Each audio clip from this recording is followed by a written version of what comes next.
Well, that weekend sure put the wild in wild card. Welcome to this wild card edition of Overreaction Monday. Rich Eisen alongside Chris Brockman. What's up, buddy? Holy My goodness. cow. What a weekend. We almost went 5 for 5 in one-score games, Yep. tight games, so many different metrics that are on my stat pack right here in front of me to tell you just how crazy this past weekend was. I'll just throw a couple out before I we can't get wait. to them. I'm all ears. Most games decided by fewer than 5 points in a single playoff round in NFL history, the 2025 wild card round. And this is before even the Monday night game between the Texans and the Steelers set a record with 4 such games. 4 of the 5 wild card games going into the Monday night featured a team win by a team trailing with less than 3 minutes to go in the fourth quarter. Wow. Yep. That's correct. The Colby Parkinson touchdown for the Rams, the DJ Moore touchdown for the Bears, the 1-yard Josh Allen touchdown for the Bills, the Christian McCaffrey receiving touchdown for the 49ers. That's the most such wins in a single postseason all time. That's how wild the wild card weekend was. What was your favorite play of those? Out of all the 4 of the winners? Yeah, those game-winning touchdowns. Which one was the McCaffrey, No. obviously? The McCaffrey one, this wasn't the one that he Oh, caught that wasn't on the trick play. That wasn't the trick play. No, this was just the one where he, Purdy was given way too much time, and McCaffrey's uncoverable inside the 5-yard line. I guess it was the Parkinson one. Yeah, that when he grabbed it and pirouetted and scored at the same time. All right, so clearly there's lots to overreact to, and it's time now to hit it. Hit it, please. That was terrible. That was crap. That was garbage. This place sucks. Overreaction Monday. All right, Christopher, what do you have over Rich, there? I want to start in Chicago. Man, I'm so happy for all my Bears friends, and at the same time, gutted for my Packers buddies. But it's Caleb Williams' world, and we're living in it right now. Yeah. That man is going to win more Super Bowls in his career than every current NFC North quarterback combined. Well, you got Goff, you got Love, and you got I don't think that's an overreaction.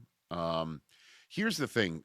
Kurt Warner kind of nailed it when we talked about this game on NFL Game Day morning on Sunday morning, which is when Caleb Williams mixes in the accuracy to his remarkable escapability and remarkable ability to throw on the run. It's just watch out. That's all he said. Just watch out. Because again, here's the thing about him that at least, prior to Saturday night's game, when he misses, he usually hits the Gatorade jug, not the opposition. But there were multiple turnovers by him on this night. Many, I think one because it was a 4th down because his coach went for it so many times. It made Dan Campbell blush wherever he was sitting watching this game. We'll get to that.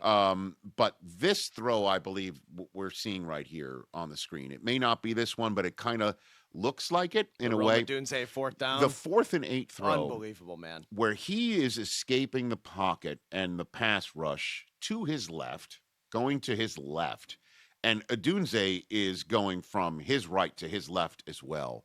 But for Caleb Williams to jump in the air and still have the ability to get whatever hip torque he needs without the benefit of his feet, without the benefit of gravity, and find the ability to not only make that throw as deep down the field as it was, but over the defender and accurately finding Rome Odunze to convert a 4th and 8. This was one of those. This wasn't the moment where they were down just 1 score. This was an 11-point game. Mm-hmm. This was after Matthew Golden scored his first career touchdown. What a perfectly timed moment that was for him and the Packers. Right. Only to have McManus miss one of his 3 kicks on the night. This was the extra point being missed. For Williams to have made that moment happen was the moment so far, I think, of his entire career. And that includes, beating the Packers in overtime. That includes any of the comeback wins prior to this. And I know he made another throw to DJ Moore to actually score points. But had he not made that play, had he been sacked, had he not been accurate enough, Feels like the game's over. it would have been. It would have been. Well, I mean, you can't say that with the Chicago Bears. I 'cause guess the game's not, never over. But still. But so to sit here and say he's going to win more Super Bowls combined than anybody else that's currently playing quarterback in the NFC. I'm saying he's got a little bit more juice than these other guys. No, I think that's without question. Yeah. You know, I mean, Jordan Love threw 4 touchdown passes and no interceptions and lost that game. Okay. Yeah, and part of the reason why is because Caleb does what he does. The team believes that there's no deficit from which they can't come back. Never dead. It was a 13-point deficit that they trailed going into the fourth quarter against the Packers in Week 16. This was 15 this time around. And the Packers have got to sit here and go, really? What more do we have to do? Well, score more points in the third quarter, make it too large a deficit from which to come back. I guess those are the ways they're going to have to attack the Bears moving forward. And the same goes for everyone else in the division, if not the whole conference. And we'll find out over the next 3 weeks if it's the whole league right now. So, yeah, now it's the Rams coming into Chicago, and I would proffer to say go up more than 15 now. That's the new that's the new floor. That's the new floor. You know what I mean? Because the ceiling is unlimited right now. Yeah. So I don't think this is an Love Caleb. overreaction to Happy start. for him. I Happy get for what Bears you're saying fans. is what I'm saying. Thank you. You're welcome. Rich Eisen. Yes, sir. You get me. You get me. Let's go to the other shocking result in the NFC. San Francisco goes into Philly, takes out the defending champs, and Yes, sir. Kyle Shanahan. He's been my punching bag for a long time, Rich, but he proved he should be coach of the year with that win in Philly on Sunday. Well, listen, you know, I always have an issue having these, you know, having you bring this sort of stuff up in this construct in the playoffs because it's a regular season award. Totally get it. It is the regular season.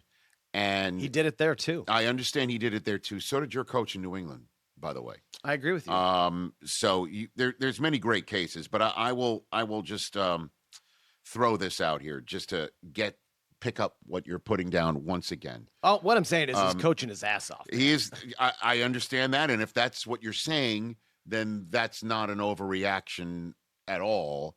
You know, coach of the year, he's worthy of it. Liam Cohn was worthy of it. True. Ben Johnson, who we just mentioned, is worthy of it. Yeah, maybe the deepest coach of the year class that we've ever had. I agree. But so this is a perfect way to put it. And I'll read this from an exchange involving our buddy Albert Breer, who was texting this to a group here with the money manager of the Stars, Don Weir. Is that here you go. Kyle Shanahan this year with the San Francisco 49ers lost Charvarius Ward. He lost Floyd, Collins, Debo, Hargrave, Hufanga, Greenlaw, Banks in the offseason. Those are all gone in the offseason. Right. They took a massive dead cap hit that approached 9 figures. Lost Bosa and Warner to injury, played a large part of the season without Purdy and Kittle. Ayuk never showed up. Wow. Okay. Kittle's now out again. Yep. God bless it. Can the football gods awful, stop man. taking some of the best and also humans off the field? So it's going to be minus Kittle the rest of the way. Yep. And he went into Philadelphia with his team after they got spanked by the Seattle Seahawks. And he basically said, we're going to embrace the S out of this opportunity, even though the opportunity we had to be off Wild Card Weekend and then have everybody come into our house got squandered by his team. Well, I mean, got beaten out of his team by the Seattle Seahawks. Yeah, Let's put it that way. Good way to put it. For them to regroup, go into Philadelphia, do what they were doing defensively against this Philadelphia offense that, again, missing a gear. And I know everyone's going to blame it on 15 different people, but number one, the offensive coordinator and Kevin Patullo, who has been front and center in Philadelphia as the scourge of this offensive scheme, that they were able to, without all of these defensive players, go ahead and keep the Eagles within striking distance for Shanahan to pull that trick play out of his bag. Unreal. From Jawan Jennings to Christian McCaffrey with an over-the-shoulder grab to take a lead, and then McCaffrey to take another touchdown grab and give the 49ers the margin of difference to move on, is unbelievable. And Kyle Shanahan, as you mentioned, coached his ass off, and now they're a Final Four team. And I proffer to say this: they're going to go into Seattle, where they went in week 1, and I understand everyone's going to be like, they don't have Kittle. Just look up who caught the game-winning touchdown. Right. It was a tight end not named Kittle. It was Jake Tonjes. Yeah, Kittle played one drive in that game. And so it's just part and parcel of everything else. Yep. They did get Trent Williams back, which is monumental. So Niners absolutely have a chance. They have a chance to still go on and do what everyone thought they needed the bye week to do, which is get to the Super Bowl in their own building. Mm-hmm. Unbelievable. But to say he should be coach of the year, like if we're extending this into the current state of affairs, as I mentioned, the possible candidates for coach of the year also include Sean Payton and Mike McDonald, who got their bye weeks. But Liam Cohen's the only one who didn't win this weekend. Ben Johnson won, and also so did your guy Vrabel, who absolutely coached his behind off as well. So I'll call that a little bit of an overreaction, but everything else, you just got to give it up for Kyle. Got to give it up. All right, let's talk a little bit about the AFC East. Bills, Josh Allen, unquestioned the best player in the NFL, proved it in Jacksonville, and the Patriots went defensive and gutted out a big win at home on Sunday night. They're on a collision course, Rich. We're getting a third Bills-Patriots game this season for the AFC Championship. Again, this is not an overreaction also. I mean, like we're in the point of no return of anybody can win this thing right now.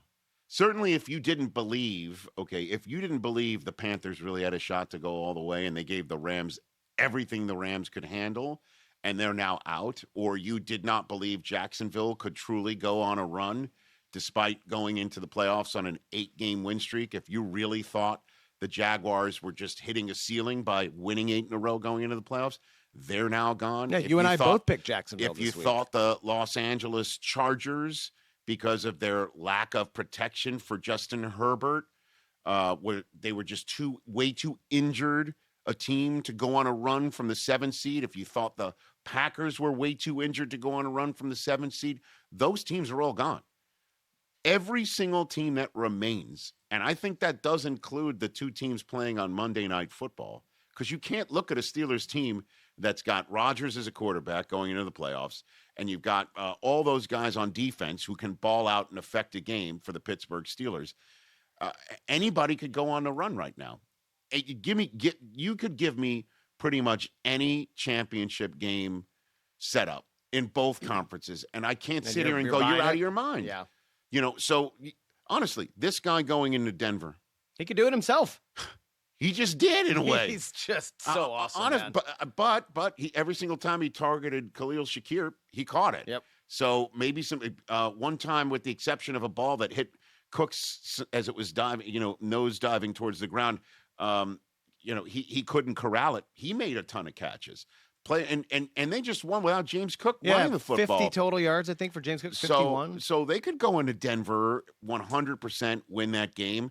Whoever wins on Monday Night Football, the Patriots could absolutely beat at home. And then all of a sudden, you've got an AFC Championship game in Gillette between 2 teams playing for a third time. I would basically tell you this as a Patriot fan. You don't want to see that. Out of all the other... Oh, really? You don't think so? Good Lord. I beat him in their place and was up 21-0. I got it. I would feel good about that. Oh, you would. You'd rather obviously have a home game than have to go to Denver. Exactly. Okay. That's kind of my rationale there. All right. I'd rather have Buffalo again at home. Understood. I don't think this is an overreaction at all. I mean, it's entirely possible that could happen. The only bummer for the weekend for Bills fans is that the Chargers did not win on Sunday Night Football, which means they've played their last home game in their old stadium. Right. That stadium is now done. So they cannot host an AFC Championship game against Jim Harbaugh's Chargers. That said, the whole concept of, no Burrow, no Mahomes, no Lamar, it's Josh Allen's time. It's potentially, C.J. Stroud, Bo Nix, and Drake May standing in his way, as opposed to Lamar, Mahomes, or Burrow.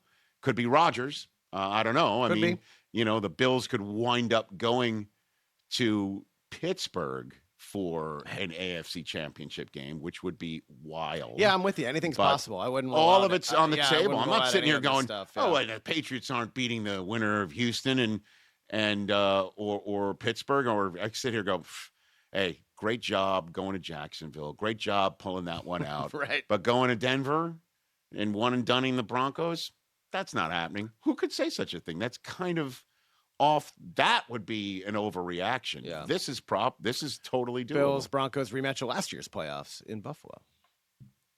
All right, Rich, enough with all the fun, mushy, happy, positive stuff. Both the Packers and Eagles should have new coaches next year. That's Let's just be absurd. honest. No, Like, that's what are so we sad. doing? What are these guys doing? No, I wouldn't be surprised if you got a new offensive coordinator in Philadelphia again, which I totally understand why the Eagles would be betwixt and between to change offensive coordinators again. I mean, Jalen Hurts, it's absurd how Shane Steichen is the only guy who's coached him, coordinated an offense for him in back-to-back years since high school. And this guy on the screen, I know every single time that he doesn't get the offensive coordinator pick right, it lands on his lap. He's not going to get fired from Philadelphia. At what Chris. point That's do you absurd. just if you're He got Vic Jeffrey Fangio, Lurie, right? do you say the chaos and the commotion and all the drama, it's not worth it anymore? But it's Philadelphia. It's So what? It doesn't it's have part to of the be like noise. that. I know it doesn't have to be like I mean, Big that. Dom, I think, had more catches than A.J. Brown Look at yesterday. you.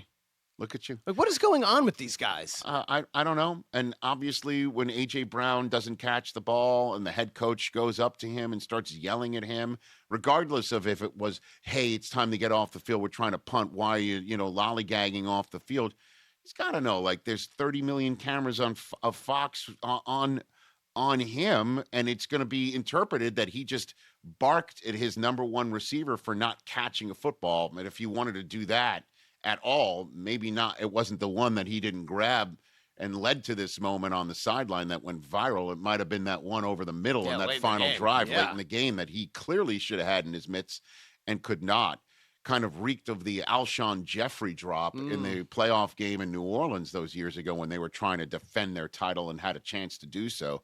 Listen, I don't think the Eagles are going to have a new head coach, and I don't think the Packers should either. You know? Really? Oh, my gosh, dude. I'll just say here. That second and third quarter was a masterclass of trying not to lose and coaching, not even conservatively. That doesn't even put it well. Listen, I know they could have gotten more points and should have. 100% should have. But Matt LaFleur is 47 years old. He's also a guy that has institutional knowledge of your building and your fan base. And I will just say that, and plus he's a terrific offensive mind, as well as you might sit here and think it didn't happen well enough there. But for anybody that's out there in Packer country that's looking at John Harbaugh, okay, and They saying all we should, I think. let's get him in here, all right? So let me ask you this question. John Harbaugh is no longer in Baltimore because the offense would frequently disappear. He didn't win it all with his MVP-type quarterback.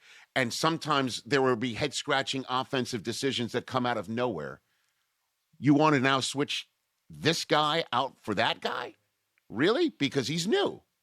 Just stay the course is all I'm saying on this front. What else you got, Chris? All right. You know who it was a really good weekend for, Rich? Mike McDaniel. Really great weekend for him. I'm with you. He's going to be an OC for one of these losing wild card teams in 2026. The issue for that is Mike McDaniel has every right to go through the head coaching interview process. For sure. Okay. So if you are Mike McDaniel, why would you jump ship out of that right now to take an offensive coordinator position that's potentially offered to you until that head coaching cycle is complete? And some of these head coaching cycles may not be complete until late January, early February, right? So what are you going to do? You're going to wait till he gets through his head coaching opportunities, and now he's going to reach out and say, all right, I'm available now for your offensive coordinator position? And then you'll fire your offensive coordinator then? Is that what you're going to do? Or if you're, say, Philadelphia, if you're, say, you're the Chargers, right? Those would be two great spots. Okay. Then what are you gonna what are you gonna do? Fire them and then wait for him? The timing is going to be a little dicey, but absolutely, if you're let's just say you're Jim Harbaugh and you're looking for something a little bit more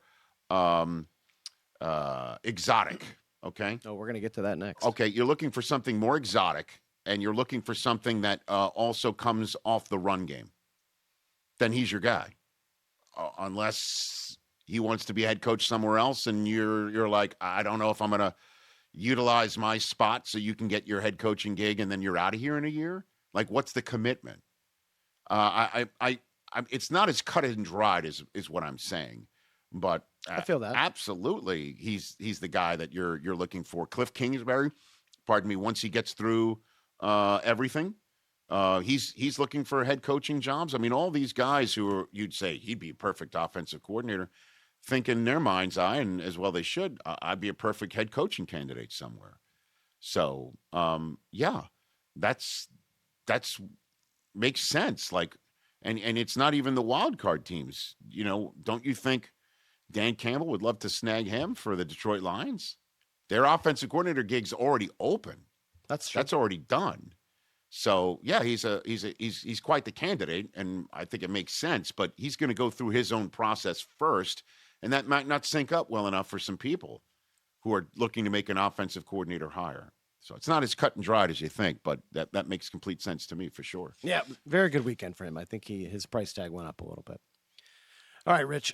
Let's talk about the Chargers, man. That was not good on Sunday night, especially on the offensive side of the ball. Look, I know they're dealing with some injuries, but they need a new offensive philosophy or risk never winning a playoff game with Justin Herbert. They're never going to get a new offensive philosophy. Their new offensive philosophy is the same old offensive philosophy that's gotten Jim Harbaugh places to win a championship at the University of Michigan, to take the San Francisco 49ers to the Super Bowl. And I know that's the past, and this is now the newfangled future of the National Football League. Running the football, playing defense, and getting some opportunistic splash plays from your terrific quarterback is going to win Super Bowls. It's just that simple. You hold on to the ball, you take the ball away, you get your superhero quarterback protected, off you go. The San Francisco 49ers, back in the day, took that Jim Harbaugh offense with Colin Kaepernick to the Super Bowl and damn near won the thing.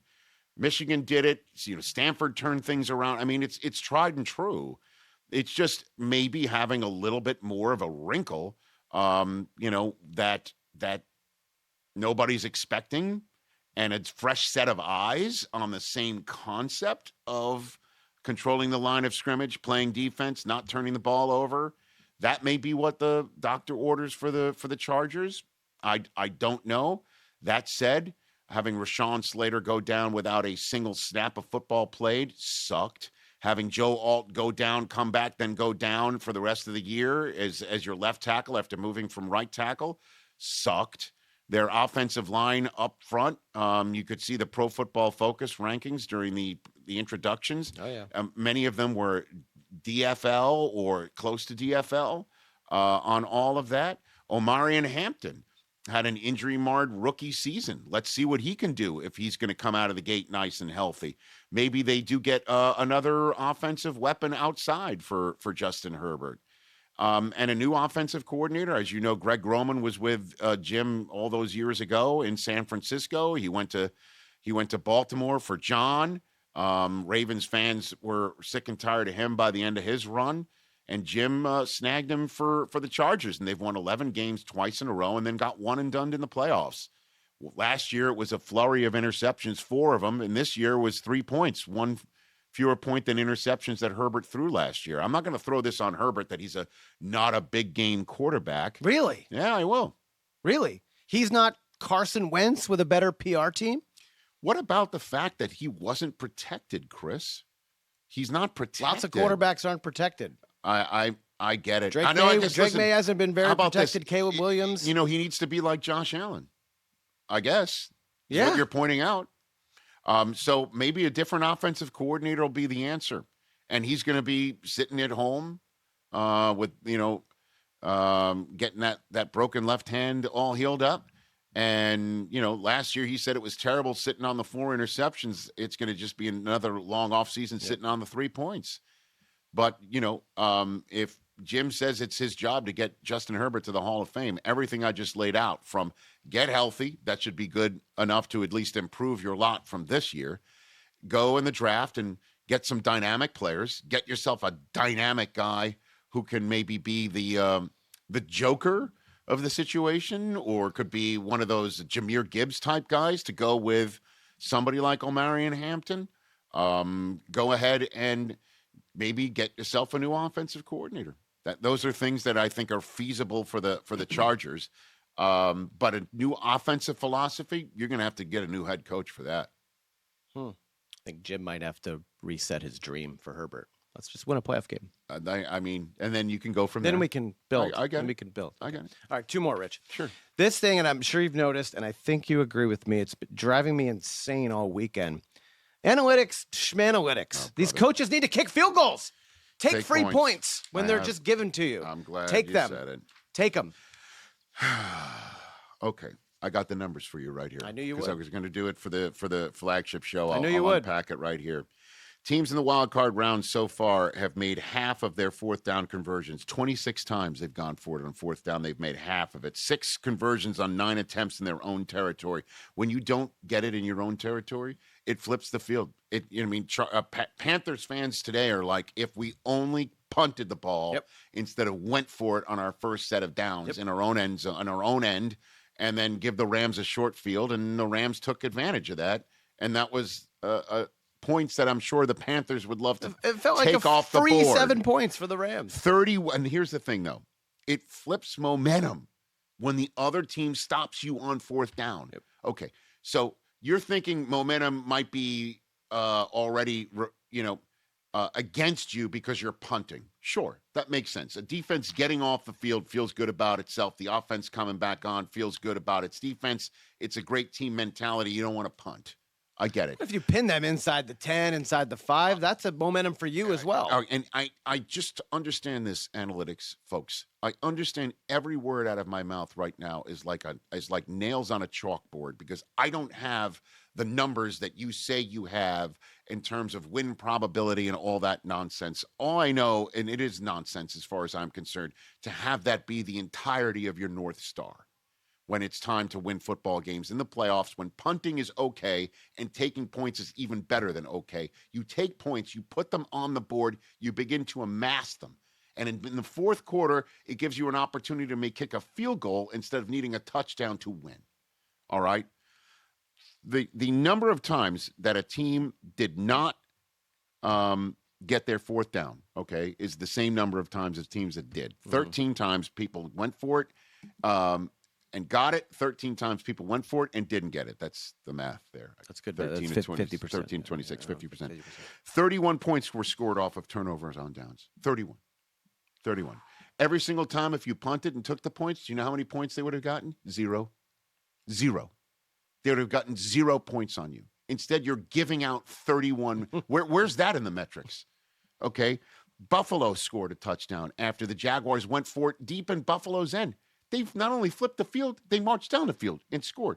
Green Bay, Rams, Carolina, and a field goal by New England were all points scored off of turnovers on downs. That time that New England marched down the field after Jim didn't take the points, I was stunned he didn't take the points. But then he did do it the second time. He did do it the second time. Yep. But if they had gone up 3-0, we've scored first in New England. Yep. We have the lead. Go play defense. Yep. Instead, you say, I'm going to go for it. Could have been up 7-0. But instead, it's now no score. And that clearly, did he think that Ramondre Stevenson on one snap would get the ball to midfield? Half-field, yeah.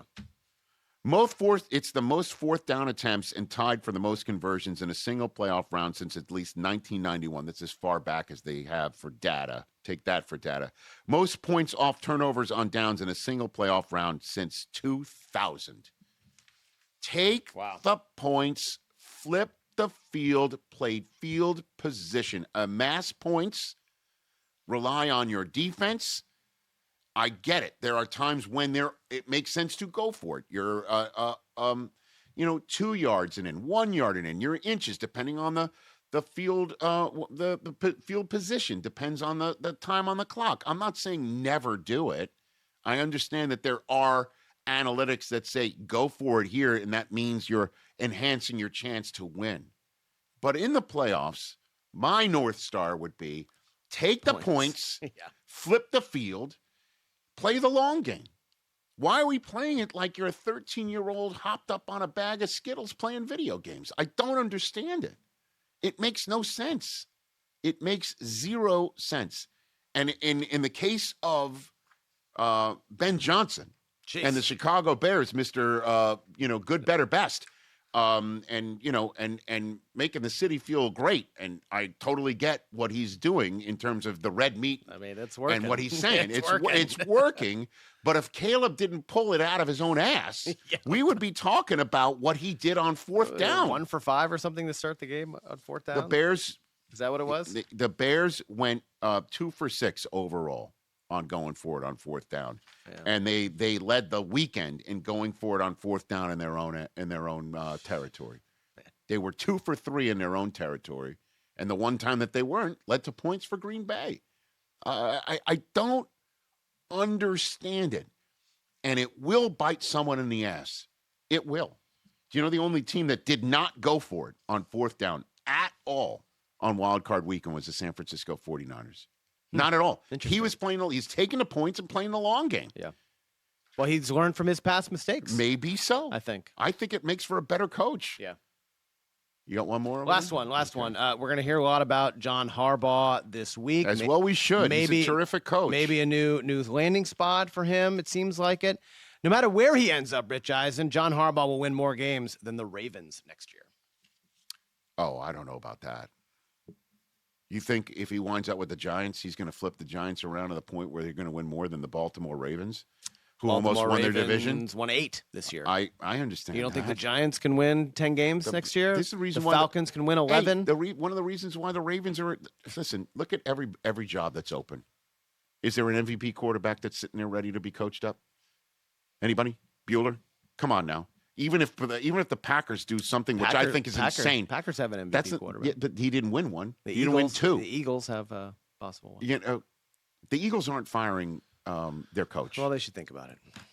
Dude, the Ravens are a terrific team with a terrific roster that for various reasons didn't play underachieving. And that's part of the reason why John Harbaugh's on the street. And I totally understand franchises that need somebody as a culture changer, adult in the room, and a terrific molder of men and a player's coach. This is your guy. The Giants would be so fortunate to get this guy. It would be off the charts. I understand Packers fans think that they should fire their guy to get this guy. I already explained to everybody that thinks Matt LaFleur isn't all of that. Every single reason you feel about Matt LaFleur, it dovetails with the reasons why Ravens fans were happy that John Harbaugh is gone. You understand? Like every single thing that John Harbaugh led to drive Ravens fans mad is exactly why Packers fans want Matt LaFleur gone. The Giants have a different story. They need somebody to come in and say, this is the way we're doing it. They need somebody to come in and say, this is the way we're doing it because I've already done it before. They need to have somebody who's like, I've coached in the Super Bowl. I've coached an MVP quarterback twice, damn near a third time. I know how to run the football. I know how to win big football games. I know how to win playoff games. I've done it.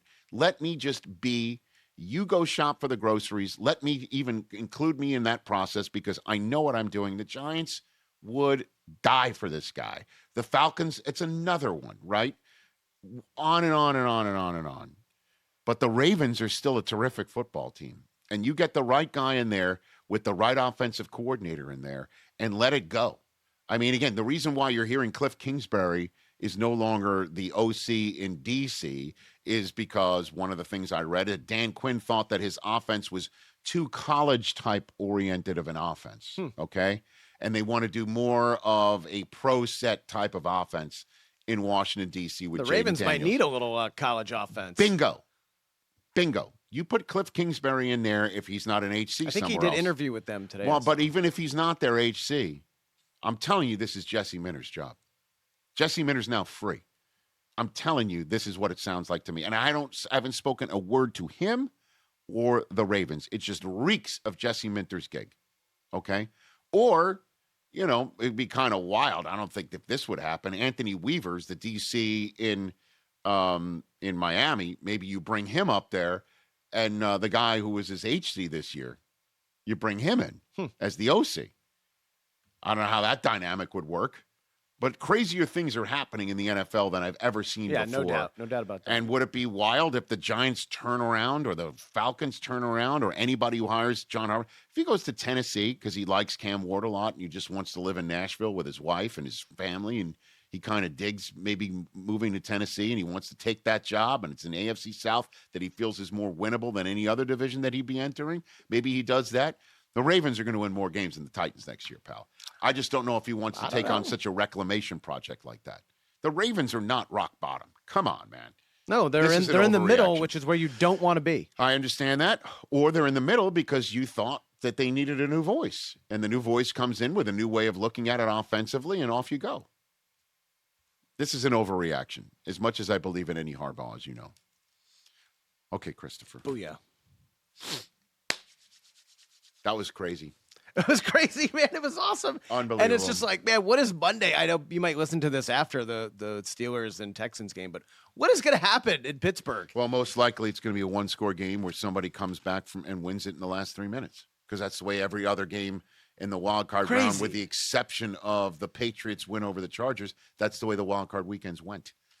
Unreal. So I think we just covered it all. Unreal. From soup to nuts to the way games were won, to the fourth down conversions, to coaching carousels, and so much more. Check out the Rich Eisen Show all week long to get you ready for the divisional playoffs. There's also No Contest Wrestling wherever you get your podcasts. That's the way we're rolling here on the program. For Chris, I'm Rich. Peace out, everybody. Hey, you made it all the way to the end. Thanks for that. Check us out every single day streaming live on Disney Plus and the ESPN app 12 to 3 Eastern.